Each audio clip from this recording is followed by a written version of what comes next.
السلام علیکم۔ کیا حال چال ہے آپ سب لوگوں کے؟ میں امید کرتی ہوں کہ آپ سب ٹھیک ٹھاک ہوں گے، خیریت سے ہوں گے۔ آج جو ہم ناول شروع کرنے جا رہے ہیں اس کا نام ہے باسل، جو کہ لکھا ہے ہما وقاص نے۔ میں نے رائٹر سے پرمیشن لی تھی اور انہوں نے مجھے پرمیشن دے دی تھی، سو کائنڈ آف ہر۔ اور آپ سے گزارش تھی کہ میرے چینل کو سبسکرائب کر دیں اور بات کر لیتے ہیں اس سٹوری کی۔ باسل تو پہلے میں یہ پڑھ چکی ہوں، بہت زبردست سٹوری ہے، بہت ہی مزے کی ہے۔ آئی ہوپ آپ بھی انجوائے کریں گے۔ تو چلیے آئیے پہلی قسط کا آغاز کرتے ہیں۔ وہ پوری رفتار سے بھاگ رہی تھی، یوں حواس باختہ بھاگنے کے سبب منہ آدھے سے زیادہ کھلا تھا، کندھوں تک آتے بال بکھرے ہوئے تھے اور کھلے ہونے کے باعث جتنی رفتار سے وہ بھاگ رہی تھی، دائیں بائیں جھولتے ہوئے بار بار اس کا چہرہ ڈھک رہے تھے۔ کپڑوں کے نام پر اس وقت ایک پتلی سی بنا آستین کی نیم برہنہ سفید نائٹی نما فراق کے سوا کچھ بھی تو اس کے تن پر موجود نہیں تھا، اور اس فراق کی لمبائی اتنی کم تھی کہ گھٹنے ڈھانپنے سے بھی قاصر تھی۔ نہ پیر میں جوتے تھے، نہ کوئی چادر۔ کہاں وقت تھا وہ جوتے پہنتی یا چند پر چند کپڑوں کا اضافہ کر پاتی۔ جیسے ہی وہ بزار جسم نوچنے کی خاطر اوپر جھکا تھا، کانٹا اس کی ران پر گاڑتے ہی وہ بھاگ کھڑی ہوئی۔ رکنے کا، کچھ بھی سوچنے کا، حتیٰ کہ اگلا سانس لینے کا بھی وقت نہیں تھا اس کے پاس۔ اور پھر کھڑکی سے پھلانگتی، پہاڑ سے اترتی اب نیچے بھاگ رہی تھی، بھاگ کر سانس پھولنے لگی تھی۔ کل سے ایک نوالا بھی حلق سے نیچے نہیں اترا تھا۔ کہاں پتہ تھا ایسا موقع میسر آ جائے گا، نہیں تو کچھ ضرور کھاتی اور شاید اب زیادہ رفتار سے بھاگ سکتی۔ ایک دم سے بھاگتے بھاگتے وہ رک گئی تھی، سانس بری طرح پھول رہا تھا۔ بدن میں خون تک منجمد کرتی ٹھنڈ میں بھی پسینے کے ننھے قطرے اس کی پیشانی پر نمودار تھے۔ دائیں بائیں کمر پر ہاتھ دھرے سانس کو متوازن کرتے وہ اب ارد گرد دیکھ رہی تھی۔ بھاگتے ہوئے تو اتنا محسوس نہیں ہوا تھا، مگر اب رکتے ہی جیسے بدن کو یخ بستہ وجود کو چیر کر رگوں میں دوڑتے خون میں سرایت کرتی ٹھنڈ کا احساس ہوا۔ وہ کپ کپا گئی، ٹھٹھرتے لبوں پر زبان پھیری، دونوں ہاتھوں سے برہنہ کندھوں کو زور سے مسل کر ارد گرد دیکھا۔ چاروں طرف گپ اندھیرا تھا، جس میں پوری آنکھیں کھولنے پر بھی حد نگاہ بہت کم تھی۔ وہ پاگلوں کی طرح کچی سڑک کے وسط میں کھڑی ارد گرد جائے پناہ تلاش کر رہی تھی، لیکن ذہن تھا کہ منجمد ہونے لگا تھا اور دانت آپس میں بجنے لگے تھے۔ لویا نامی چین کے اس گاؤں میں زیادہ کھیت تھے اور کم گھر۔ لکڑی اور بانس سے بنے ڈھربے نما مکان کچھ اونچائی پر پہاڑ پر بنائے گئے تھے، جہاں سے وہ اتر کر اب نیچے کھیتوں میں آ چکی تھی۔ یقیناً وہ بھی اس وقت لویا کے کسی کھیت میں ہی موجود تھی، اگرچہ 2 دن میں وہ اس جگہ کے نام کے علاوہ کچھ بھی نہیں جان سکی تھی، اس لیے اب کچھ خبر نہیں تھی اسے کس طرف جانا ہے۔ بس اتنا یاد تھا کہ لی تاؤ اسے کسی کشتی میں بٹھا کر اس گاؤں تک لایا تھا، اور یہاں واحد ایک پکی سڑک تھی جہاں جان بچانے اور یہاں سے فرار کے لیے پہنچنا ضروری تھا۔ چند لمحے وہاں سانس بحال کرنے کے بعد وہ ایک سمت کی طرف پھر سے بھاگ چکی تھی۔ وہ لوگ اب تک اس کے پیچھے بھاگ چکے ہوں گے، اس خیال کے آتے ہی وہ اپنی رفتار اور بڑھا چکی تھی۔ ننگے پاؤں ہونے کے باعث بھاگنا بہت دشوار تھا، اور سردی اتنی زیادہ تھی کہ ننگے پاؤں کے رستے پورے جسم میں گھس رہی تھی۔ لگتا تو یوں تھا کہ عزت بچا کر بھاگ تو چکی تھی، مگر شاید یہ سردی اسے زیادہ دیر زندہ نہیں چھوڑے گی، لیکن اس طرح مرنا اس کو قبول تھا۔ بھاگتے ہوئے اچانک اندھیرے میں ہی پیروں کو احساس ہوا وہ اب کچی مٹی پر نہیں، کسی پکی سڑک پر بھاگ رہی ہے۔ دل میں ایک موہوم سی امید جاگی کہ شاید وہ یہاں سے نکلنے میں کامیاب ہو جائے، اور امید کے جاگتے ہی اس کی رفتار بھی مزید بڑھ چکی تھی۔ بعض اوقات امید کی ایک کرن نظر آتے ہی گہرے سائے پھیلنے لگتے ہیں، اور ایسا ہی کچھ اس کے ساتھ ہوا تھا۔ قسمت ابھی اس پر مہربان ہونے کو تیار نہیں تھی۔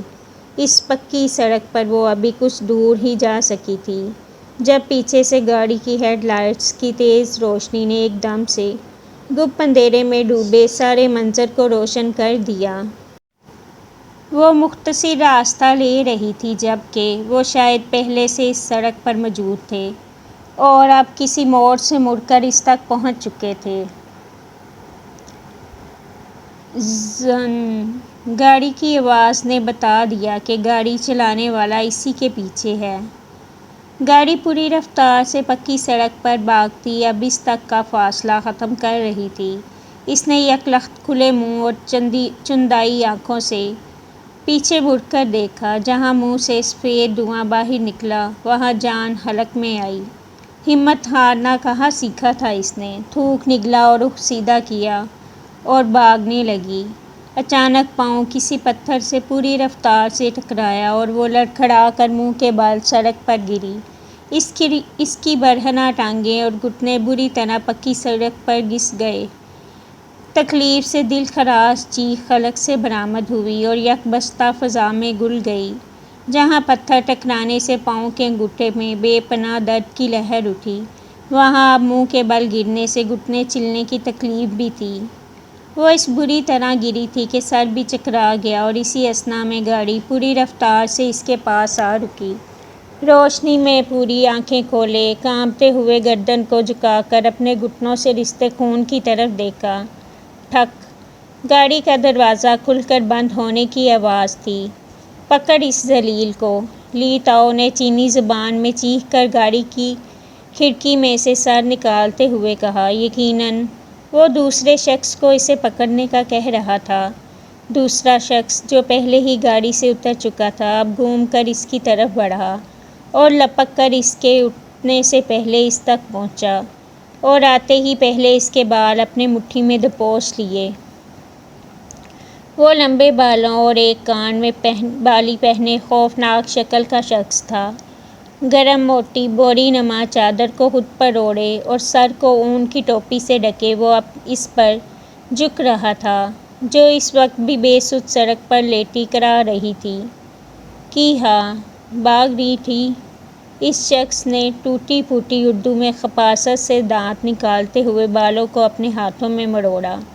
کھوپڑی کی جلد سے کتنے ہی بال ٹوٹنے کی تکلیف ایک ساتھ محسوس ہوئی تو اس کی آنکھوں کے کناروں سے آنسو بہہ نکلے اور کتنی ہی تکلیف میں ایک اور تکلیف کے اضافے نے چہرے کا زاویہ بگاڑ دیا۔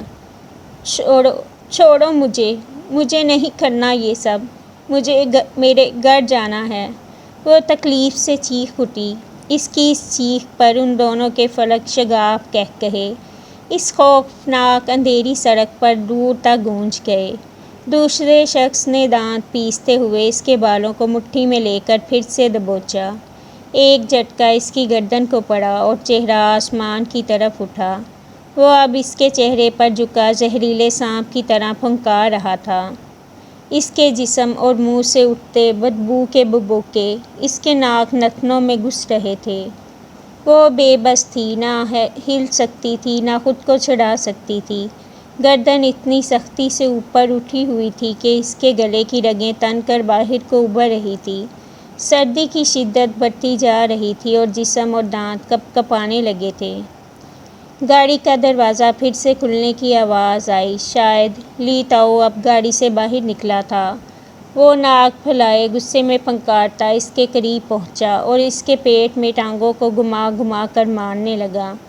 اب بھاگے گی کمینی! وہ پوری قوت سے چلا رہا تھا۔ وہ لگاتار ٹانگیں پیٹ میں مار رہا تھا اور اس کے حلق سے نکلنے والی چیخیں جانور ذبح ہوتے وقت کی چنگار کے مترادف تھی۔ لی تاؤ کے چمڑے کے بوٹ اس کی ناف سے اوپر ضرب لگا رہے تھے۔ انتڑیاں جو بھوک سے پہلے ہی سکڑی ہوئی تھیں اب اس ضرب پر اور چپک رہی تھی۔ وہ تڑپ کر ٹانگیں سمیٹتی گھٹنوں کو پیٹ سے جوڑ رہی تھی۔ دوسرے شخص نے اسے بالوں سے دبوچ رکھا تھا اور لی تاؤ ٹانگوں کو کھینچ کھینچ کر متواتر اس کے پیٹ میں مار رہا تھا۔ یہاں اس کی ان ہولناک چیخوں کو سننے والا کوئی نہیں تھا۔ دور دور تک چیخیں کھلے کھیتوں میں لمبے درختوں اور کچی پگڈنڈیوں سے ٹکرا کر واپس آ رہی تھیں۔ یک لخت وہ اچھل کر اوپر ہوئی، منہ سے اچانک کچھ ابل کر باہر نکلا۔ بالوں کو دبوچے کھڑے شخص نے ایک جھٹکے سے اس کے سر کو چھوڑا۔ بے حال ہو کر اس کی آنکھیں ڈھلک گئی تھیں۔ سڑک پر اس کے منہ سے نکلے خون کے چھینٹے دور تلک گئے۔ اب وہ اس کے بازو تھام رہے تھے اور اسے گھسیٹتے ہوئے گاڑی تک لا رہے تھے۔ گاڑی کی پچھلی سیٹ کا دروازہ کھولتے ہی دونوں نے اسے اٹھا کر پٹکنے کے انداز میں پچھلی سیٹ پر پھینکا اور دروازہ زور سے بند کیا۔ اس کا چہرہ سیٹ سے جیسے ہی ٹکرایا، خون کے چھینٹے اگلی نشست کی پشت تک گئے۔ ٹھک ٹھک، گاڑی کے دونوں دروازے بند ہونے کی آواز ابھری۔ وہ دونوں گاڑی میں بیٹھ چکے تھے۔ پیٹ کی تکلیف اتنی شدید تھی کہ اس نے کراہتے ہوئے ٹانگیں اوپر کو سمیٹی۔ گاڑی گرم تھی۔ جہاں یخ ہوتے جسم کو گرماہٹ کا سکون ملا تھا، وہاں گھٹنوں پر رستے خون میں جلن ہونے لگی۔ مجھے یہاں نہیں رکھنا اب اس کو، لی تاؤ کی آواز کار میں گونجی تھی۔ 2 دفعہ یہاں سے بھاگنے کی کوشش کر چکی ہے یہ۔ لی تاؤ کی غصے میں بھری آواز کانوں میں پڑی۔ اس کی صورت بھی اتنی پیاری نہیں، اس کے اعضاء ہی بیچنے پڑیں گے۔ چلو کچھ پیسے ہاتھ آئیں۔ لی تاؤ نے غصے سے اسٹیئرنگ پر ہاتھ مارا۔ وہ گھبرا رہا تھا۔ نہیں، صورت نہیں، جسم کی بات ہوتی ہے۔ نہیں، ہم دھندا کریں گے اس سے۔ دوسری نشست پر موجود شخص نے لی تاؤ کی بات کی نفی کر دی۔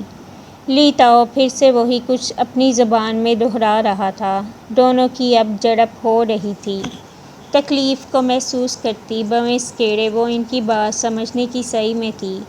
جتنی چینی زبان وہ سیکھ چکی تھی، اس کے مطابق یہی سمجھ آ رہا تھا کہ لی تاؤ اب اسے یہاں نہیں رکھنا چاہتا۔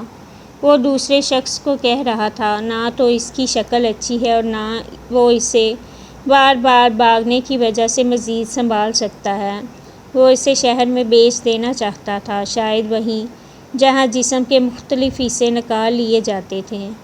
اس کی ریڑھ کی ہڈی میں خوف کی لہر سنسنی صورت دوڑ گئی۔ اعصاب یکدم سے ایسے بوجھ تلے دبے کہ اس کے حواس اب کھونے لگے، اور پھر اسی تکلیف میں وہ آنکھیں موندے اس دنیا سے بے خبر ہو چکی تھی۔ امریکہ لاس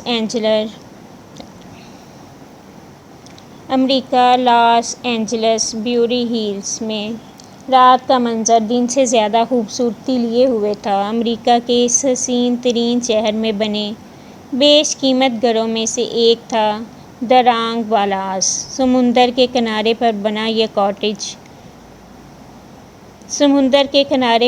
یہ کانچ کی طرح چمکتا روشن خوبصورت درانگ والاس چمک دمک میں آج اور ہی رنگ ڈھنگ لیے ہوئے تھا۔ والاس کی بیرونی راہداری میں ہی لمبی قطار میں بیش قیمت گاڑیاں کھڑی تھیں اور گیٹ پر بیٹھے گارڈز خوش گپیوں میں مصروف تھے۔ رات کے 12 بجے کا وقت بھی یہ شاندار درانگ والاس دن کا سماں پیش کر رہا تھا۔ جگمگاتی روشنیاں اور چمچماتے زرق برق جدید طرز کے ملبوسات زیب تن کیے کم مشرقی اور زیادہ مغربی مہمان مدھم سی مدر بجتی ریوڑ موسیقی میں مگن نظر آ رہے تھے۔ جدید طرز پر تیار کردہ تیراکی کے تالاب کے ایک طرف لان میں میز پر سجے لذیذ طعام اشتہا انگیز خوشبو پھیلا رہے تھے۔ اس خوشبو کے ساتھ ملی جلی مختلف قیمتی کولون کی مہک پورے ماحول کو مسحور کن بنا رہی تھی۔ ارد گرد سے خفیف دل فریب قہقہے کے جلد رنگ وقفے وقفے سے ابھر رہے تھے۔ یہاں تو حسن اور دلکشی کا ایک سیلاب امڑ آیا تھا۔ ان سب لوگوں میں وہ سیاہ چمکتی میکسی میں ملبوس سب میں نمایاں تھی۔ نام تو روبینا تھا، مگر یہاں بیورلی ہلز میں سب اس کو روبی ملک کے نام سے جانتے تھے۔ 46 سال کی عمر میں بھی اس کے چہرے پر کوئی جھری نہیں تھی۔ حسین دلکشی اور جدید میک اپ اور زیبائش سے لیس وہ تقریب کی جان تھی۔ اس کے بالکل ساتھ کھڑے اسود ملک بھی کم نہیں تھے، خوبرو اور رعب دار شخصیت۔ وہ دونوں اپنے سامنے کھڑے لاس اینجلس کے مشہور بزنس مین ماتھور سے محو گفتگو تھے اور ماتھور کی نظر بار بار روبی پر پھسل رہی تھی، جس سے وہ اور سرشار ہو رہی تھی۔ ان لوگوں سے کچھ دور مشروب کا گلاس تھامے سلیٹی رنگ کے بیش قیمت سوٹ پینٹ میں ملبوس اسود ملک کا سپوت برہان ملک کتنی ہی مغربی حسیناؤں کے بیچ کھڑا دل فریب قہقہے لگاتا ہوا ہر فکر سے آزاد دکھائی دے رہا تھا۔ سلیقے سے بال جیل سے پیچھے کیے قیمتی لباس میں وہ اپنے ماں باپ کی پرچھائی ہی تھا۔ سب کے چہرے کھل رہے تھے۔ یہ شاندار تقریب اسود ملک کی بیوی روبی کے جنم دن کی خوشی میں رکھی گئی تھی۔ درانگ والاس پورے بیورلی ہلز میں خوبصورتی میں تو پہلے ہی اپنی مثال آپ تھا، لیکن اس وقت دیدہ زیب سجاوٹ نے تو اور چار چاند لگا رکھے تھے۔ ایک دم سے جیسے اس پرسکون اور مسحور کن منظر میں تھر تھراہٹ پیدا ہوئی، درانگ والاس کے گیٹ کے قریب بیٹھا گارڈ ہڑبڑا کر اٹھ کھڑا ہوا اور ہوائیاں اڑے چہرے کے ساتھ گیٹ کھولنے لگا۔ دانت نکالتی روزین نے چہرے سے یکدم سے پرنسی غائب ہی کی تیر کی طرح بھاگ کر اس نے سب سے پہلے موسیقی بند کی، جس کے بند ہوتے ہی اسود ملک اور روبی چونک کر متوجہ ہوئے۔ اسود ملک اور بالکل پاس کھڑی روبی نے ایک ساتھ گیٹ کی طرف دیکھا۔ ایک لمحے کے لیے دونوں کی آنکھوں میں تحیر امڈا اور اگلے ہی لمحے روبی سر پٹا کر اسود ملک کے قریب ہوئی۔ اوہ اسود، تم نے مجھ سے کہا تھا کہ وہ چائنا گیا ہے شوٹنگ کے لیے، روبی نے حواس باختہ لہجے میں اسود سے سوال کیا۔ اسود ملک تو پہلے سے ہونکوں کی طرح گیٹ کی طرف دیکھ رہا تھا۔ روبی کے یوں چھکے چھوٹنے پر بویں مزید اکٹھی کی۔ تو جھوٹ کب بولا تھا میں نے؟ میری بات ہوئی تھی اس کے انل سے؟ آج دوپہر کی فلائٹ تھی اس کی۔ اسود ملک نے لبوں کو بیچے اپنی بات کی تصدیق کی۔ گیٹ کھل چکا تھا۔ گہرے نیلے رنگ کی بوگاٹی ایتلانٹک فراٹے بڑھتی سفید چمکتے فرش کو روند کر گیٹ سے اندر داخل ہوئی۔ وہ اتنی تیز رفتاری سے اس شاندار درانگ ولاس میں داخل ہوئی کہ اس کی ڈیوڑی میں پہنچنے سے پہلے تک تیراکی کے تالاب کے قریب اور لان میں کھڑے سب مہمانوں کی گردنیں اس طرف مڑ چکی تھیں اور منہ خوشی اور جوش کے مارے کھل چکے تھے۔ درانگ از ہیئر! کتنی ہی چیخ نما بازگشت ایک ساتھ ابھری تھی۔ سب کے چہرے آنے والے کی آمد پر چمک اٹھے تھے، ماں سوائے درانگ والاس کے مکینوں کے جن کے چہرے پھیکے پڑ گئے تھے۔ برہان ملک نے لب بیچے غصے سے گلاس پاس رکھی میز پر پٹکا اور تیز تیز قدم اٹھاتا ہونک بنے کھڑے اسود ملک اور روبی کی طرف بڑھا۔ میڈیا والے کیمرے تھامے پاگلوں کی طرح ڈیوڑی کی طرف جا رہے تھے اور بہت سے دیوانے بھی ایک دوسرے سے ٹکراتے آگے بڑھ رہے تھے۔ لڑکیاں تو باقاعدہ اپنے لباس درست کرتی، گہرے گلوں کو مزید کھینچ کر نیچے کرتی، کندھوں سے اپنی میکسیوں کے سٹیپس ڈھلکاتی ڈیوڑی کی طرف بڑھ رہی تھیں۔ ایٹلانٹک کی ڈرائیونگ نشست کی طرف کا دروازہ جتنی نرماہٹ لیے کھلا تھا، اس سے نکلنے والا نفس اس کے بالکل برعکس تھا۔ اس کے باہر نکلتے ہی نسوانی چیخو پکار نے درانگ والاس میں بے ہنگم شور برپا کر دیا تھا۔ سیاہ جینس، گول گلے والی ٹی شرٹ پر سیاہ ہوڈی جس کی اوپری ٹوپی کو وہ ایک جھٹکے سے سر سے اتار چکا تھا، بکھرے گھنے گہرے بھورے بال اور کشیدہ شکن آلود پیشانی، گسیلی لمبی آنکھیں۔ وہ بویں اکٹھی کیے بیزاری سے اپنے ارد گرد بڑھتے ہجوم کو دیکھ رہا تھا، جبکہ گیٹ پر موجود گارڈز اب لوگوں کو اس کے قریب آنے سے روک رہے تھے۔ برہان نے آنکھوں کو مزید سکوڑا اور مٹھیاں بھینچ کر اسود ملک کی طرف رخ کیا۔ واٹ دی ہیل از دس؟ بابا، آپ نے کہا تھا وہ شوٹنگ کے لیے جا رہا ہے، تو یہ اب یہاں کیا کر رہا ہے؟ برہان نے دانت پیسے اور اسود کے کندھے کے قریب ہو کر کان میں گھرایا۔ اسود ملک تاہنوز سامنے درانگ ملک پر نگاہیں جمائے دم سادے کھڑا تھا۔ جسٹ کول ڈاؤن، مجھے خود نہیں معلوم وہ یہاں کیسے ہے اس وقت، آواز کو حد درجہ دھیما رکھ کر جواب دیا۔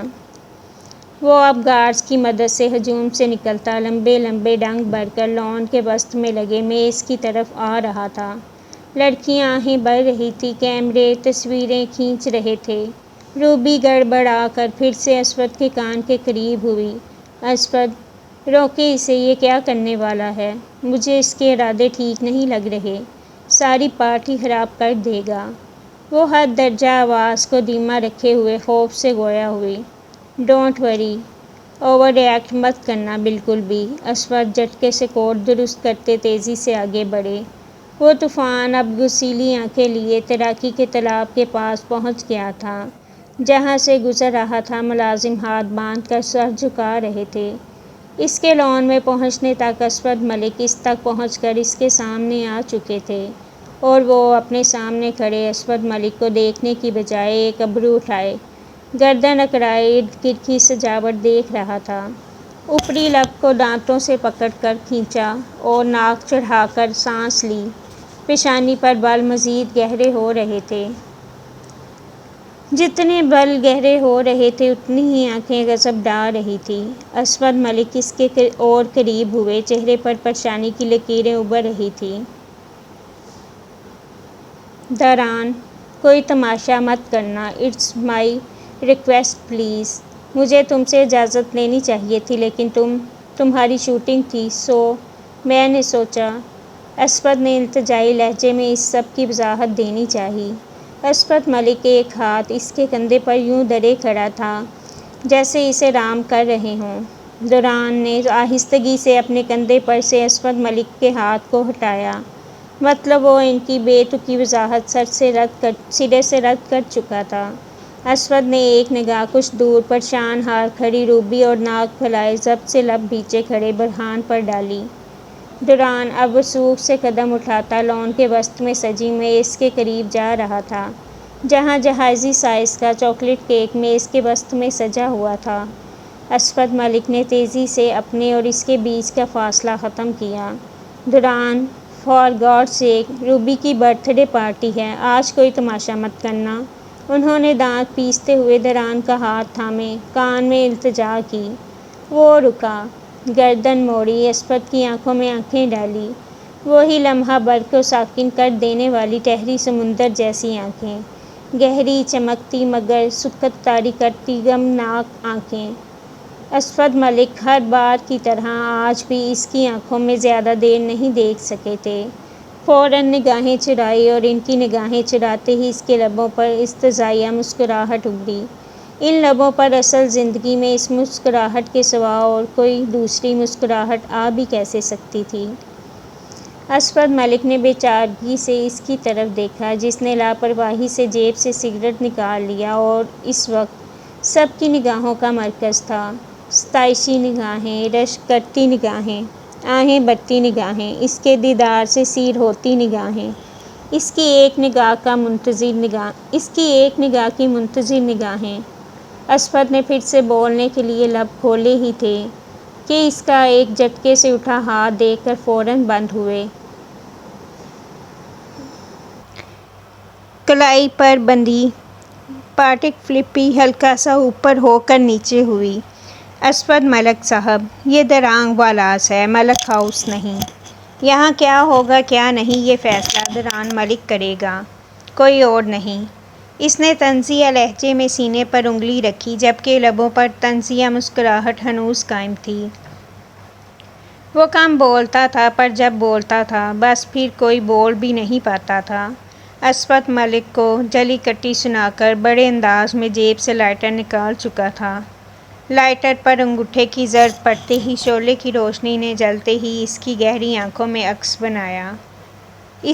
اس کی سگریٹ سلگ گئی تھی، ناک بھینچے بڑے انداز میں آگے بڑھا اور میز کے پاس جا کر ایک ہاتھ کے جھٹکے سے میز الٹا دیا۔ درد کرتے کیک سمیت سارے لوازمات اور بیش قیمت برتن زمین بوس ہوئے۔ شیشے کا میز ایک دھماکے سے کرچی کرچی ہوا، ساتھ ہی وہاں موجود سب لوگوں کی آنکھیں اور منہ کھل گئے۔ Leave everybody, party is over now. Cigarette منہ میں دبائے بڑے مزے سے تالی بجاتا وہ گھوم کر سیدھا ہوا۔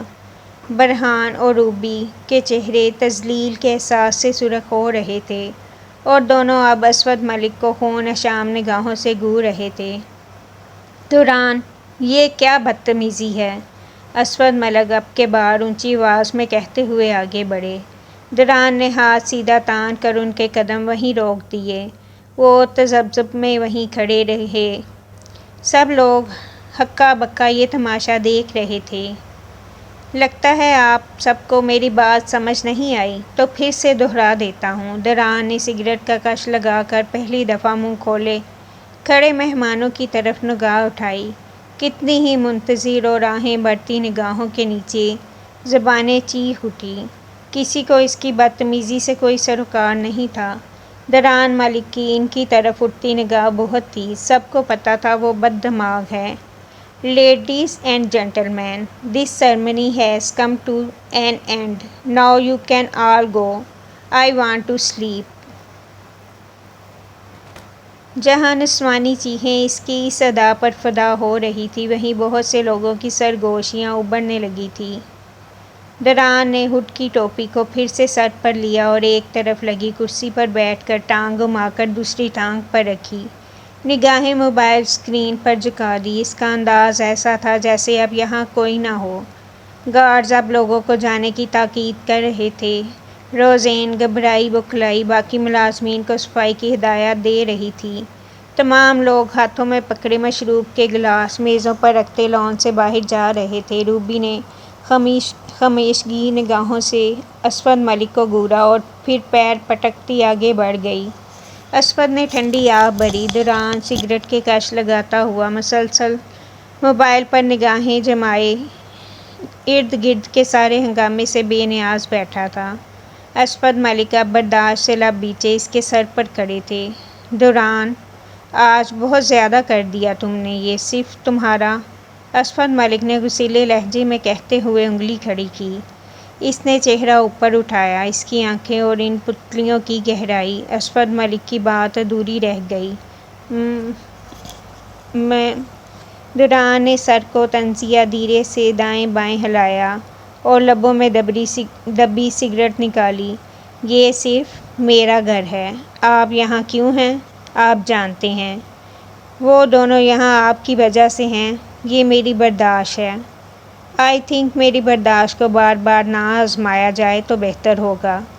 بڑے متوازن لہجے میں ناک کو اوپر چڑھائے دو ٹوک لہجے میں جواب دیا۔ اگر ہم یہاں ہیں تو ہمیں گھر کا فرد بھی سمجھو۔ کیا ہم یہاں کچھ بھی اپنی مرضی سے نہیں کر سکتے؟ اسود نے پیشانی پر شکن ڈالے غصے سے پوچھا۔ وہ ایک جھٹکے سے اٹھا، سگریٹ کو پاس پڑی میز پر دھرے ایشٹرے میں رگڑا۔ ہر گھر میں مرضی اس کے سربراہ کی ہوتی ہے۔ رعب دار کھردرا ازل سے تھکا بیزار لہجہ۔ وہ انگلی سے اپنی ٹھوڑی کو سہلا رہا تھا۔ ہمیشہ کی طرح ہلکی شیپ بڑھ رہی تھی۔ اور آپ سب جانتے ہیں اس گھر کا سربراہ میں ہوں۔ بھویں اچکا کر ایک ایک لفظ پر زور دیا۔ جو آپ سوچتے ہونک بنے اسود ملک کو وہیں چھوڑا اور قدم آگے بڑھا دیے۔ ملازم ایک دم سے کام چھوڑ کر سیدھے ہوئے۔ لان صاف کرو۔ رعب دار گرج تھی۔ ایک قطار میں لگے تمام ملازم برق رفتاری سے آگے بڑھے۔ وہ اب سگریٹ سلگائے ڈیوڑی سے آگے اندرونی لیونگ ہال کی داخلی دروازے کی طرف قدم بڑھا چکا تھا، جس کی شیشے کی دیوار سے اندرونی خوبصورت منظر آنکھوں کو خیرہ کر رہا تھا۔ درانگ والاز کے فرش سے لے کر چھت پر لگے فانوس تک پیش قیمت اور اس کے ذوق کا منہ بولتا ثبوت تھے۔ اپنے حلیے کے علاوہ اس کی ہر چیز میں اس کی دولت اور ذوق جھلکتا تھا۔ وہ ہالی ووڈ کی ایکشن فلموں کا سپر اسٹار تھا۔ لوگ یہاں اسے درانگ کے نام سے جانتے تھے، پر وہ دوران ملک تھا۔ ایک معمولی اسٹنٹ مین سے ایک سپر اسٹار کا سفر اس نے پچھلے 5 سالوں میں طے کیا تھا اور اب وہ ہالی ووڈ کے مہنگے ترین فائٹنگ اسٹار میں شمار ہوتا تھا۔ اس کی منفرد خاصیت اس کے نقوش اور خط و خال تھے۔ وہ مغربی اور مشرقی حسن کا پروقار امتزاج تھا۔ کانچ سی گہری بھوری اور سبزی مائل آنکھیں، سفید رنگت مگر گہرے بھورے بال۔ وہ پوری انڈسٹری میں بد دماغ اداکار کے طور پر مشہور تھا۔ وہ اپنی اصل زندگی میں اپنے پی اے انل کے علاوہ کسی سے بات نہیں کرتا تھا۔ اسفد ملک ڈرانگ والاس کے کلین کی طرح بچھے لان میں اکیلے کھڑے تھے۔ روزین ہدایت کرتی ادھر سے ادھر گھوم رہی تھی۔ لان میں ڈھیر ہوئے کیک کو اب اٹھایا جا رہا تھا۔ اسفد ملک نے نگاہ اٹھائے دوسری منزل کی طرف دیکھا۔ ان کے کمرے کی بتیاں روشن تھیں مگر جانتے تھے روبی کا چہرہ بجھ چکا ہوگا۔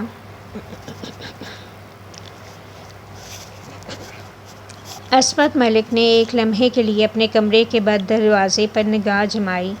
یہ ڈرانگ والاس کی دوسری منزل پر موجود کمرہ تھا۔ نیچے رہائشی، مہمان خانے اور کھانے کے کمرے کے علاوہ صرف ڈران کا جہازی سائز کمرہ تھا جس کی کھڑکی سمندر کی طرف کھلتی تھی اور اس کے بالکل سامنے اس کا چھوٹا تیراکی کا تالاب تھا جس میں بیٹھ کر یوں محسوس ہوتا تھا جیسے وہ سامنے سمندر کا حصہ ہو۔ اور والاس کی دوسری منزل پر 3 کمرے تھے جس میں ایک اسفد ملک اور روبی کا اور دوسرا برہان کا تھا۔ اسفد ملک اپنے ہی کمرے کے سامنے تذبذب حالت میں کھڑے تھے۔ کچھ پل یوں ہی پرسوچ شکن زدہ پیشانی کے ساتھ کھڑے گزرے اور پھر انہوں نے دروازے کے ہتھے کو پکڑ کر گھما دیا۔ ہلکی سی چڑچڑاہٹ کی آواز سے دروازہ کھلا اور سامنے سنگار میز پر بیٹھی روبی نے قد آدم آئینے کے عکس میں پلکیں اٹھائے اسفد ملک پر قہر آلود نگاہ ڈالی۔ شفاف شیشے کی طرح چمکتا سفید فرش تھا۔ کمرے کی دیواروں پر ہلکے گلابی رنگ کا جدید طرز کا وال پیپر اور گہرے بھورے رنگ کا خوبصورت فرنیچر اس سفید فرش پر آنکھوں کو خیرہ کر دینے کی حد تک خوبصورت تھا۔ اسفد ملک نے ایک ہاتھ سے دروازہ بند کیا اور کوٹ کو اتارتے آگے بڑھے۔ روبی اپنی ریشمی ہلکی گلابی رنگ کے پیروں تک آتی نائٹی کو دونوں طرف سے پکڑ کر سنبھالتی اپنی جگہ سے اٹھی اور اسفد ملک کی طرف قدم بڑھائے جو اب کوٹ کو تھامے ڈریسنگ کی طرف جا رہے تھے۔ کشادہ کمرہ ہر طرح کی قیمتی سامان سے آراستہ تھا۔ ڈرائنگ روم میں پوری دیوار میں نصب جدید الماری تھی جس کا دروازہ سرکا کر ملک اسفد نے روبی سے نظریں چراتے ہوئے کوٹ کو سلیقے سے الماری میں لٹکایا۔ روبی بھی اب کمرے کے ساتھ ملحقہ اس ڈریسنگ روم تک آ گئی تھی۔ اسفد ملک کو اب بس اس کے بولنے کا انتظار تھا۔ اسفی، مجھے پاکستان جانا ہے۔ نہ روٹھے سے لہجے میں اس نے بات کا آغاز کیا۔ الماری کو بند کرتے اسفد ملک کے ہاتھ لمحہ بھر کو رکے اور پھر گہری سانس لے کر اس کی طرف دیکھا۔ وہ اترے چہرے اور شکن آلودہ پیشانی لیے کھڑی تھی۔ میک اپ چہرے سے صاف ہو چکا تھا اور اب وہاں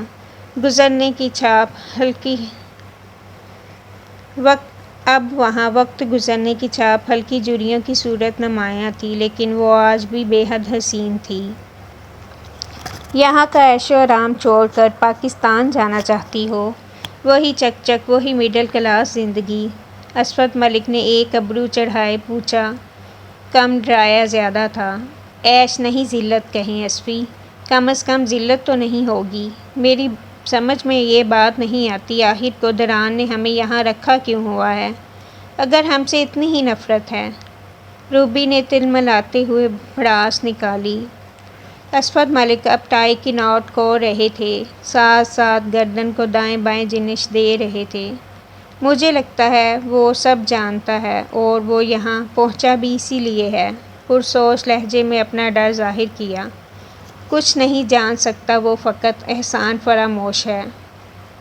روبی نے ڈرنے کی بجائے کرہ لہجے میں زہر اگلا۔ اسفد ملک نے حیرت سے اپنے سامنے کھڑی عورت کو دیکھا جو غصے میں اب ہاتھوں کی انگلیاں مروڑ رہی تھی۔ اس کا اب کوئی بس نہیں تھا ڈران پر۔ احسان فراموش؟ روبی، احسان تم نے کون سے کیے ہیں آج تک اس پر؟ اسفد ملک نے بمیں اکٹھی کیے سوال نہیں، سیدھا تیر برسایا تھا روبی پر۔ روبی نے تنگ مزاجی سے آنکھوں کو سکوڑ کر اسفد ملک کی طرف دیکھا۔ اسود ملک کا دران کی طرف ہلکا سا جھکاؤ بھی اسے کہاں گوارا تھا۔ میں نے نہیں کیے، آپ نے تو کیے ہیں۔ کیا وہ سب بھی بھول گیا ہے وہ؟ روبی کا درشت لہجہ ہنوز قائم تھا۔ نہیں، بھولا کچھ بھی نہیں ہے، سب یاد ہے اسے، بھول ہم رہے ہیں کچھ۔ اسود ملک نے ٹھنڈی سانس بھری، ٹائی کو الماری میں رکھا اور جوتے اتارنے کی غرض سے قریبی اسٹول کو کھینچ کر اس پر براجمان ہوا۔ میرا تو ایسا دشمن ہے وہ کہ پوچھو مت، مجھ سے اب یہ سب برداشت نہیں ہوتا اسوی۔ روبی نے دانت پیستے ہوئے اپنا فیصلہ سنایا۔ برداشت تو کرنا پڑے گا، اس عیش اس پیسے کے لیے۔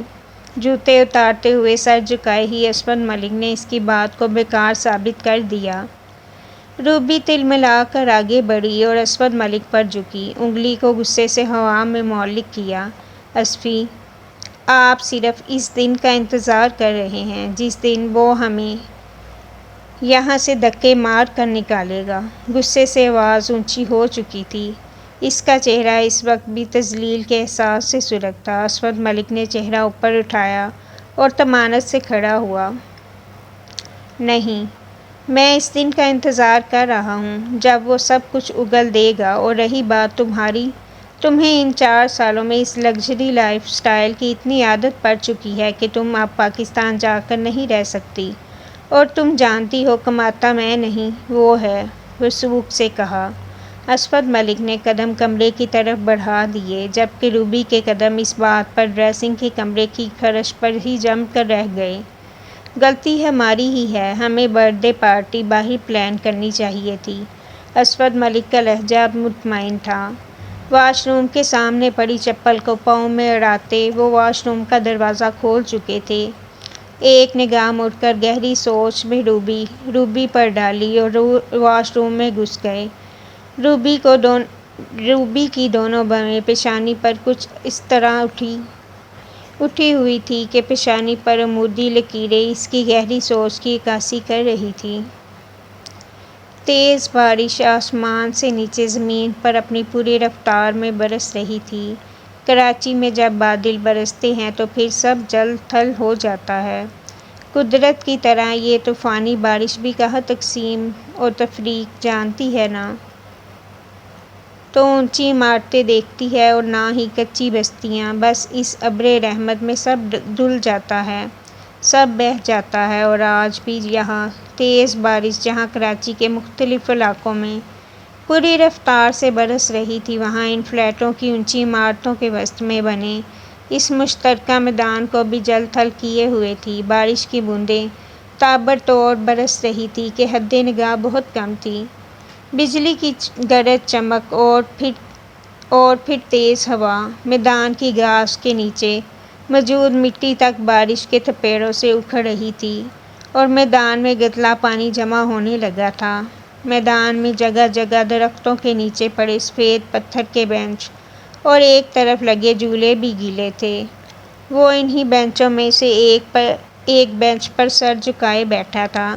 بارش کے قطرے پوری رفتار سے اس پر برس رہے تھے۔ سرخ اور سیاہ ملاب کی ٹی شرٹ کے نیچے نیلی جینز کی پینٹ زیب تن کیے وہ اس طوفانی برستی بارش سے بے نیاز تھا اور اب کپڑے نچوڑنے کے بعد جسم کے ساتھ چپکے ہوئے تھے۔ اس کے علاوہ اس بارش میں کوئی اور زیرو میدان میں نظر نہیں آ رہا تھا۔ ارد گرد رہائشی فلیٹ کی بنی اونچی اونچی عمارتیں اس جل تھل سے دھل کر گندلے پانیوں کے رستے نیچے گلی کو بخش رہی تھی۔ کہیں کہیں کسی فلیٹ کی کھڑکی کھلی تھی اور چند فلیٹ کی بالکنیوں کے کٹہروں میں بچے اٹکن بٹکن کھیلنے میں مصروف تھے۔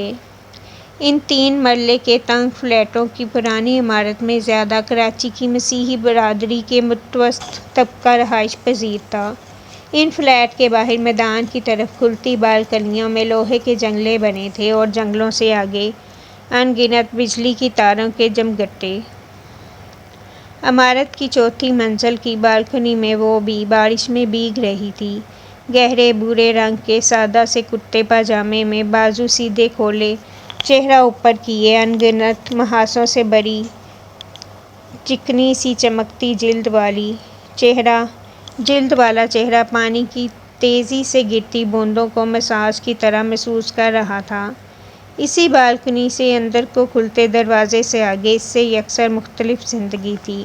جیسا تنگ گھر ویسی ہی تنگ زندگی، اور اسے اس تنگ گھٹن زدہ زندگی سے نفرت تھی، بہت نفرت۔ وہ تیز برستی بارش میں جہاں اس کے لیے خوشی کا سا سما تھا، وہاں اس 3 مرلے کے فلیٹ میں آفت سا سما تھا۔ کمرے کی ٹوٹی کھڑکیوں سے چھن کر آتی بارش نے کمرے کو پانی سے بھر دیا تھا۔ اس کی چھوٹی بہن سنینا اور اماں کی جھگڑنے کی ہلکی ہلکی آوازیں یہاں تک سنائی دے رہی تھیں۔ یقیناً وہ کمرے کے فرش پر سے پانی بھر بھر کر باہر نکال رہی ہوں گی، مگر اس وقت وہ جوئی جان دنیا کی ہر پریشانی سے بے بہرہ اپنے آپ میں مگن تھی۔ ویسے تو بچپن سے لے کر اب تک خوشی کے نام پر یہ 3 مرلے کا فلیٹ ہی دیکھا تھا جو ان کا اپنا تھا، پر ماں باپ نے ان تینوں کے نام خوشی رکھ کر زندگی میں زبردستی خوشی بھرنے کی کوشش کی تھی۔ وہ بڑی تھی، 16 سالہ جوئی جان۔ جوئی مطلب خوشی، اور اس سے چھوٹی سنینا جان مطلب خوشی، اور سب سے چھوٹی میری جان مطلب خوشی، مگر ان سب کے بعد پیدا ہوا جاوید مطلب خداوند کا کمال۔ ان کا باپ جان اسحاق ایک مستحق طبقے سے تعلق رکھنے والا مسیحی تھا۔ پیشے کے لحاظ سے ایک نجی کمپنی میں صفائی ستھرائی کا کام کرتا تھا۔ تنخواہ اتنی تھی کہ بامشکل گزر بسر ہو رہا تھا۔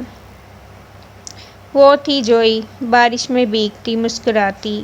اس کے کپڑے تیز بارش سے نچڑنے لگے تھے، بال اب گالوں پر چپک رہے تھے، مگر اس تیز بارش نے جسم کا رواں رواں پرسکون کر دیا تھا، خاص طور پر جب چہرہ اوپر کرتی تو یوں لگتا کہ بارش کی بوندیں چہرے کے گالوں پر نکلے بڑے بڑے محاذوں پر مرہم کی طرح ٹپٹپا رہی ہیں۔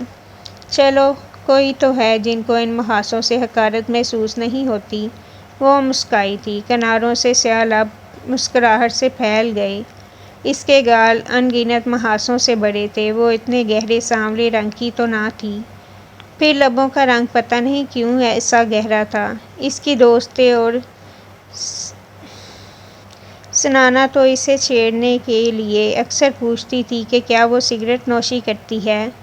بیضوی شکل کا چھوٹا سا چہرہ، زیادہ ہی گھنی کالی بھویں، چکنی سی چمکتی سانولی جلد لے دے کر چہرے پر اگر کچھ بہت نمایاں تھا تو سیاہ بڑی سی آنکھیں اور لمبی پلکیں۔ جوئی بس کر اندر آ جا، اب تیری باری ہے۔ سنینا کی بیزار سی آواز کانوں میں پڑی۔ اس نے بند آنکھیں کھولی اور اوپر آسمان کی طرف چہرہ نیچے کیا، گردن گھما کر آواز کی بازگشت کے رخ میں دیکھا۔ سنینا بالکنی سے اندرونی لوہے کے دروازے کو تھامے کھڑی تھی، سرخ جوڑے کے گرد دوپٹہ کمر پر باندھے، تنگ پاجامے کے پونچے ٹخنوں سے اوپر تک موڑے اور پیشانی پر بیزاریت کے شکن لیے وہ اسے غصے سے گھور رہی تھی۔ وہ تھی تو اس سے 2 سال چھوٹی، پر ہمیشہ 2 سال بڑی ہی لگتی تھی، کیونکہ روب چلانے کے علاوہ وہ ہر لحاظ سے اس سے بہتر تھی۔ اس کا قد بڑا تھا، رنگت اماں کی طرح صاف تھی، اور چہرے پر اس کی طرح بلوغت کے محاذے بھی نہیں نکلے تھے۔ ادھر آ، نہا لے تو بھی بارش میں، دیکھ تو صحیح کیا حسین نظارہ ہے، قسم سے۔ جوئی نے اس کی بات کو یکسر نظر انداز کیے ہاتھ کے اشارے سے باہر بالکنی میں بلایا۔ نہیں جی، مجھے کوئی شوق نہیں چڑھا اس کیچڑ میں آ کر پاگلوں کی طرح اس طوفانی بارش میں نہاؤں۔ تم ہو نا ایک پاگل، کافی ہے۔ جلدی آؤ، تمہاری باری ہے اب، کمرے سے پانی نکالو، میں تو کپڑے تبدیل کرنے والی ہوں۔ سنینا نے غصیلے لہجے میں گھورتے ہوئے اس کی بات کو رد کیا۔ تم تو بہت ہی بد ذوق واقعہ ہو۔ قدرت کے ان حسین نظاروں کی قدر ہی کہاں ہے تمہیں؟ اچھا ادھر تو آؤ۔ جوئی نے آگے بڑھ کر اس کے ہاتھوں کو زور سے اپنی طرف کھینچا۔ جھٹکا اتنی زور کا پڑا کہ سنینا ایک دم سے بالکنی کے وسط میں تھی اور چند سیکنڈ میں ہی بھیگ گئی تھی۔ تمہیں یہ 2 انچ کی بالکنی میں یہ تیز بارش قدرت کا حسین نظارہ لگ رہی ہوگی؟ مگر مجھے تو عذاب لگ رہی ہے۔ چپ چپ اور چک چک۔ سنانا جل جلا کر گویا ہوئی۔ ارے پگلی، پل بھر کو یہ سوچ کہ یہ ہمارے چھوٹے سے فلیٹ کی گندی سی بالکنی نہیں ہے، یہ تو ایک بہت ہی بڑے بنگلے کا حسین ٹیرس ہے۔ ایک طرف جھولا لٹک رہا ہے اور ایک طرف بھی اس پر مشروب سجے ہیں، ماربل کا کانچ جیسا سفید فرش ہے، اور سامنے یہ گندا سا میدان نہیں، ایک سمندر ہے، اور نیچے یہ میلی کچیلی پان کی دکانیں نہیں بلکہ سوئمنگ پول ہے۔ جوئی کھوئے سے لہجے میں خلا میں گورتے ہوئے بول رہی تھی۔ سنانا نے تعصب سے سر ہوا میں ہلایا۔ جوئی کو ہر حال میں خوش رہنا آتا تھا، وہ اپنے تخیل کو خود پر حاوی کر لیتی تھی۔ چل ہنس دے اب، کہیں نہیں تیری گوری رنگت پگھل جائے گی اس بارش میں، اور جیسا میں نے کہا ہے ویسا سوچ۔ جوئی نے اس کے کندھے پر جوش سے اپنا کندھا مارا۔ وہ جو بار بار بارش کو منہ پر سے صاف کر رہی تھی، کھلکھلا دی۔ جوئی ٹھیک کہہ رہی تھی، تیز بارش نے پل بھر میں تپتا دماغ ٹھنڈا کر دیا تھا، کچھ لمحوں کے لیے ہی سہی، مگر زندگی کی تلخیاں تو بھول گئی تھی۔ وہ جوئی کی طرح اس گندی بالکنی کو کسی حسین بنگلے کا ٹیرس تو نہیں سمجھ رہی تھی۔ ہاں البتہ سکون ضرور ملا تھا۔ کچھ دیر بعد ہی وہ جوئی کی طرح بارش سے لطف اندوز ہونے کی بجائے اب بالکنی کی ریلنگ سے کہنی ٹکائے باہر میدان کی طرف دیکھ رہی تھی۔ نظر سامنے بینچ پر بیٹھے لڑکے پر گئی اور پھر آنکھوں میں حیرت پھیلی۔ جوئی، ادھر دیکھ، ایک اور بھی پاگل ہے تیرے جیسا۔ گردن کو موڑے اونچی آواز میں آنکھیں موندے کھڑی جوئی کو پکارا۔ جوئی، جو اب بھی بازو پھیلائے بارش سے لطف اندوز ہو رہی تھی، اس کی آواز پر بازو سمیٹے اور شڑپ شڑپ پانی میں پیر مارتی آگے بڑھی۔ اب اس کی نظروں کے تعاقب میں چہرے پر سے پانی صاف کرتے ہوئے نیچے دیکھا۔ میدان میں رکھے بینچ پر کوئی لڑکا سر جھکائے بیٹھا تھا۔ کون ہے یہ؟ جوئی نے چہرے پر مسلسل پڑتی بارش کو ہاتھ سے پونچھتے ہوئے پوچھا۔ یہ تو مجھے بھی نہیں معلوم، مگر یہ ہماری بلڈنگ کا نہیں ہے، اتنا تو پتہ ہے۔ پہلے تو کبھی نہیں دیکھا اس کو یہاں، سنانا نے حیرت سے کہا اور نگاہیں پھر سے وہیں نیچے جما دیں۔ جوئی اب اس کے بالکل برابر اسی کے انداز میں ریلنگ پر کہنی ٹکائے کھڑی تھی۔ ہاں پہلے نہیں دیکھا، پریشان سا ہے کوئی۔ جوئی کی بھی کھوئی سی آواز ابھری۔ کچھ دیر میں ہی جوئی کی توجہ اس سے ہٹ کر ساتھ والے فلیٹ کی بالکنی پر ناچتے بچوں پر جا ٹکی۔ بے فکر کھلکھلاتے بچے اسے بے حد پسند تھے۔ بچوں نے شرٹس اتار رکھی تھی اور اچھل اچھل کر بارش کے پانی میں چھلانگیں لگا رہے تھے۔ بارش کے پانی کے چھینٹے ان کے چہروں اور سروں تک پہنچ رہا تھا، مگر ان کو کوئی پرواہ نہیں تھی۔ بے ساختہ جوئی کے دل میں بھی یہی خواہش جاگی کہ ہر فکر، ہر سوچ کو بھول کر وہ پوری قوت سے بالکنی کے کٹہرے میں کھڑے پانی میں چھلانگیں لگائے۔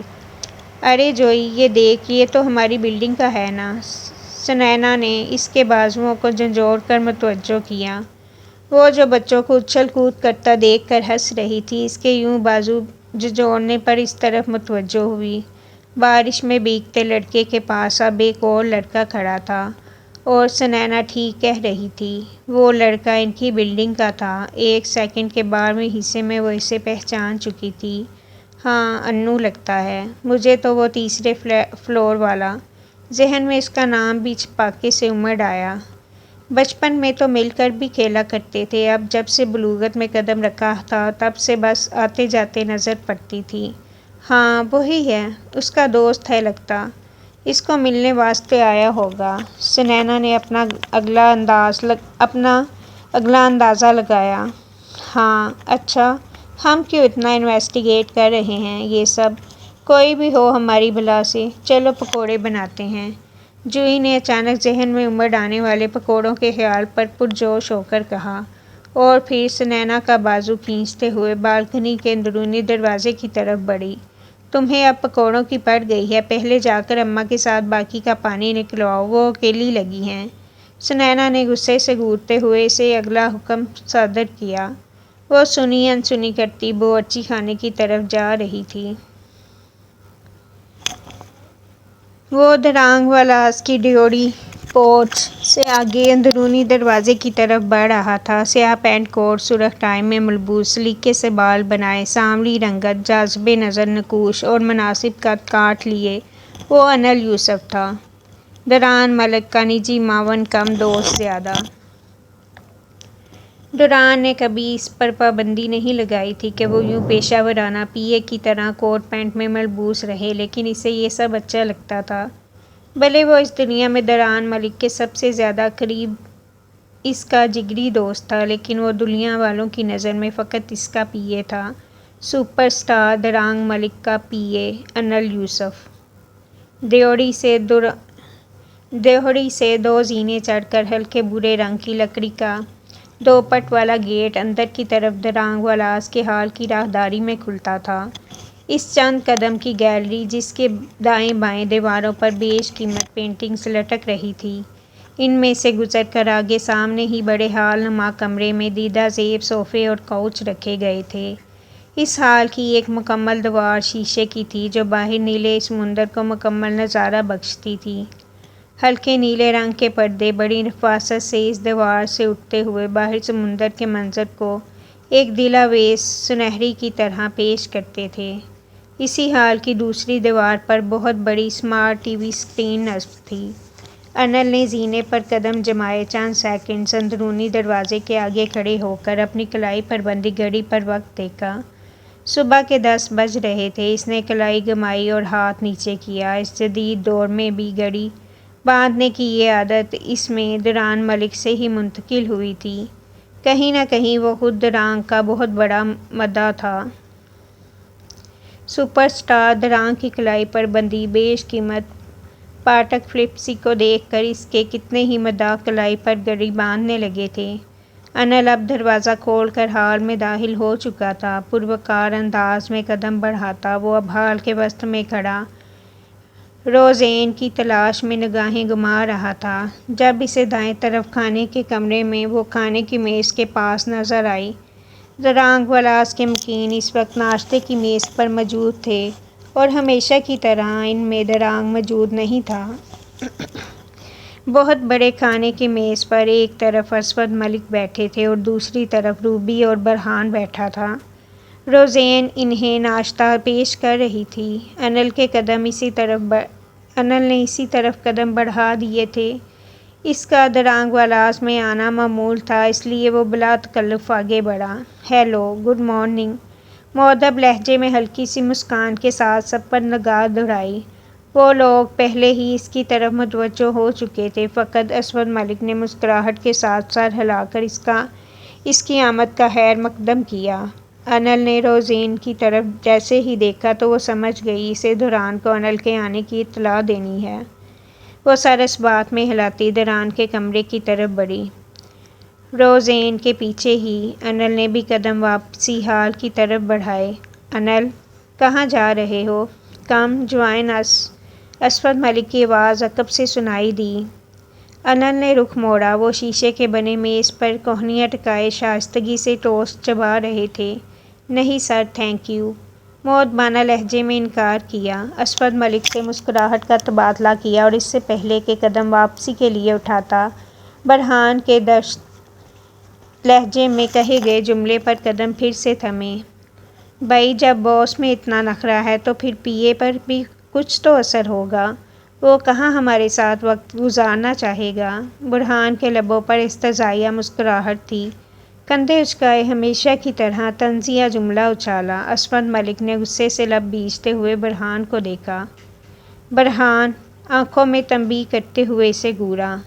انل کے چہرے پر ضبط کے آثار تھے۔ نہیں سر، کوئی نخرہ نہیں، ایکچولی ابھی ناشتہ کیا ہے تو اس لیے منع کر دیا۔ انل نے زبردستی مسکراہٹ لبوں پر سجائے جواب دیا۔ روبی، جو تب سے خاموش تماشائی بنی بیٹھی تھی، کھنکیوں سے ایک نگاہ اسود ملک پر ڈال کر گویا ہوئی۔ ویل، نخرہ نہیں ہے، لیکن جھوٹ بولنا تو کوئی تم سے سیکھے۔ روبی نے ناک بھینچے طنزیہ لہجے میں معنی خیز جملہ ادا کیا۔ انل نے ناسمجھی میں ایک نظر اسود ملک کی طرف دیکھا جو اب روبی کو گھور رہے تھے۔ جی، میں کچھ سمجھا نہیں۔ انل نے پیشانی پر شکن بڑھائے روبی کی طرف سوالیہ دیکھا۔ انل آئی تھنک دوران ابھی سو رہا ہے، تم ویٹ کر لو کچھ دیر۔ اسود ملک نے مضطرب انداز میں بات کو گھمانے کی کوشش کی۔ جی بہتر۔ انل نے مؤدبانہ سر جھکایا، قدم موڑے۔ انل 1 سیکنڈ، کہاں جا رہے ہو؟ مجھے بات کرنی ہے تم سے۔ روبی نے اسود ملک کے گھورنے کو یکسر نظر انداز کرتے ہوئے انل کو روکا۔ جی میم، وہ فوراً مؤدب لہجے میں کہتا ہوا رکا۔ وہ پوری طرح روبی کی طرف متوجہ ہوا۔ روبی ہاتھ میں پکڑے چمچ کو ہوا میں جلاتی آنکھوں کو مزید سکوڑ رہی تھی۔ انل، تم نے کل کہا کہ دوران کی چائنا کی فلائٹ ہے، رائٹ؟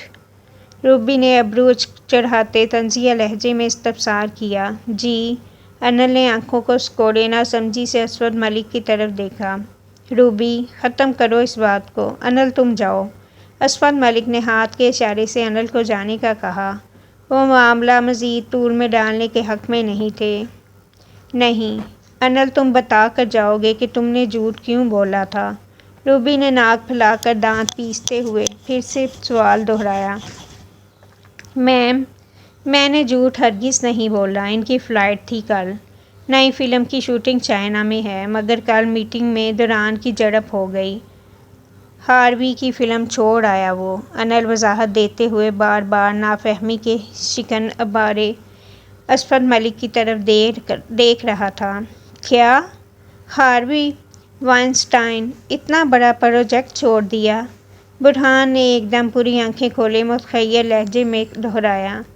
جی، بس وہ کل ہاروی نے چند مزید مناظر کا اضافہ کر دیا فلم میں تو دوران سے اختلاف ہوا، اسی پر جھڑپ ہوئی اور دوران غصے میں سب چھوڑ آیا۔ انل نے متوازن لہجے میں ساری بات واضح کی۔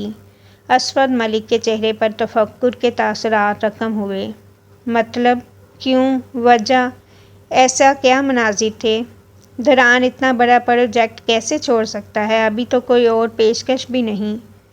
اسود ملک نے بویں اکٹھی کیے تشویش ظاہر کی۔ وہ کارلا کے ساتھ بیڈ روم بورڈ سین ہے کچھ۔ انل نے گہری سانس لیتے ہوئے وجہ بتائی۔ برہان بے ساختہ عمر ڈالنے والا قہقہا نہ روک سکا۔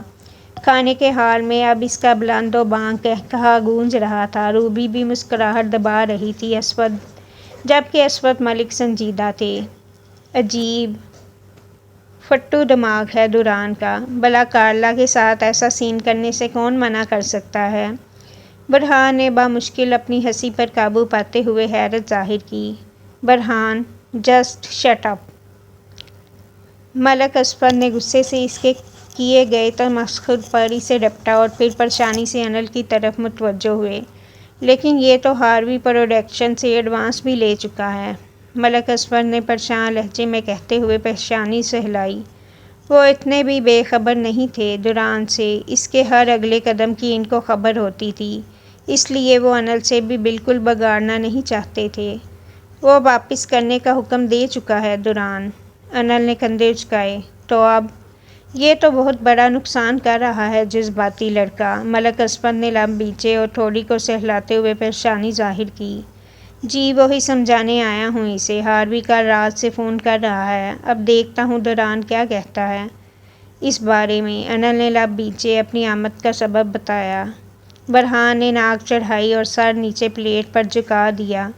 روبی نے پہلو بدل کر پہلی بار گفتگو میں اپنا حصہ ڈالا۔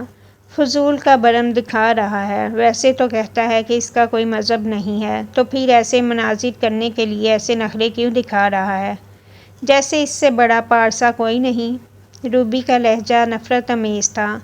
انل، اپنے دوست کو سمجھاؤ، یہ سب سین ڈائمن ایکٹنگ ہے۔ ایسے ہی انکار کرتا رہے گا تو کل کوئی پوچھے گا بھی نہیں۔ برہان کہاں پیچھے رہنے والا تھا، تمسخرانہ مسکراہٹ سجائے کہا۔ انل اس کی بات پر بے اختیار مسکرایا۔ درست کہا آپ نے برہان سر، اگر ان کا کیریئر ختم ہوا تو پھر تو آپ کا۔ انل نے بات کو ادھورا چھوڑا۔ ڈائننگ ہال میں داخل ہوتی روزین اب پاس آ کر انل کی طرف متوجہ تھی۔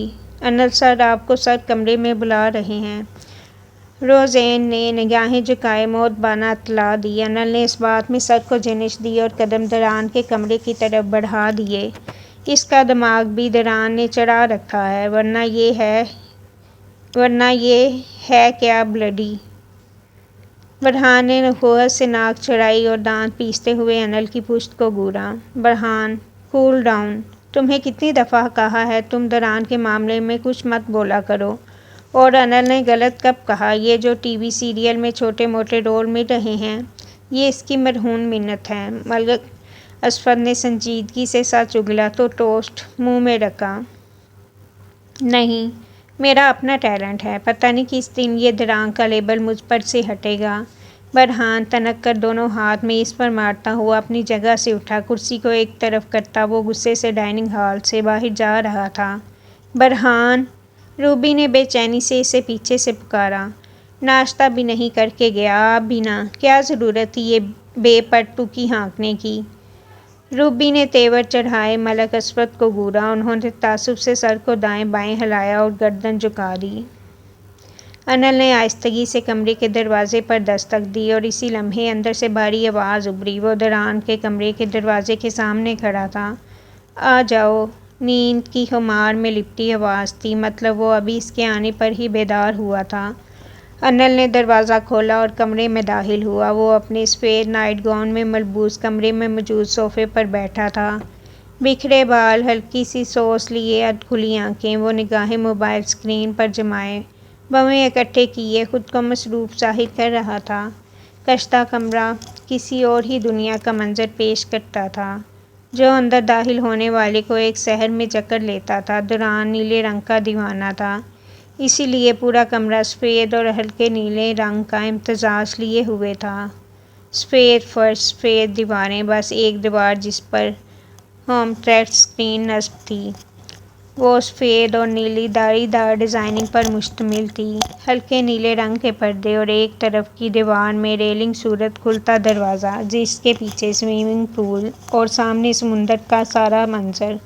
سیاہ کراؤن والا بیڈ، اس کے آگے لگا سیاہ لیدر کا کاؤچ، ایک طرف لگے سفید پوشش کیے نیلی دھاریوں والے صوفے، ان کے آگے رکھا بڑا سا سیاہ شیشے کا چوکور میز۔ باقی کمرے میں موجود پینٹنگز اور سجاوٹی گلدان، حتیٰ کہ سگریٹ کی ایش ٹرے تک نیلے رنگ کی ہی کسی ایک حالت میں موجود تھی، گو کہ اس کا کمرہ دیکھنے والے کی آنکھوں کو پرسکون احساس بخشتا تھا۔ انل بھی ہمیشہ کی طرح آ کر پہلے اس کے کمرے کو نظر بھر کر ضرور دیکھتا تھا۔ وہ خود چاہے اپنے حلیے ایسے ہی بکھرے بال اور لاپرواہ سا رکھتا تھا، مگر باقی اس کی ہر چیز سے اس کا سلیقہ اور اعلیٰ ذوق جھلکتا تھا۔ ہیلو بڈی! انل نے محبت سے ہیلو کے ساتھ دوستانہ مسکراہٹ لبوں پر سجائی۔ انل اب اس کے پاس صوفے تک پہنچ چکا تھا، پر وہ تاہنوز موبائل پر سر جھکائے ہوئے تھا۔ انل جانتا تھا، وہ پہلے سے جانتا ہے کہ وہ کیا بات کرنے آیا ہے، اس لیے اس کی طرف متوجہ ہوئے بنا اسے بات شروع کر دینی چاہیے۔ دران، ہاروی فون کر رہا ہے بار بار۔ انل نے سیدھی بات کی۔ تو مت اٹھاؤ، جھکے سر کے ساتھ ہی اسپاٹ لہجے میں مختصر جواب دیا۔ دران، مت کرو ایسا، تم جانتے ہو وہ بہت بڑا پروجیکٹ ہے۔ انل اب اس کے کہے بنا اس کی دائیں طرف والے صوفے پر براجمان ہوا۔ So what? پھر سے وہی مختصر جواب، مختصر مختصر مختصر۔ وہ بولنے میں اتنی کنجوسی کرتا تھا کہ انل کبھی کبھار سوچتا تھا کہ وہ اس سے اتنی کم بات کرتا ہے تو باقی لوگوں سے کیا بات کرتا ہوگا۔ کیا یار، سب کر رہے ہیں ایسے سین۔ آج کل اس کے بنا کون فلم دیکھتا ہے؟ مجھے ایسا لگتا ہے تم زیادہ لے رہے ہو اس بات کو۔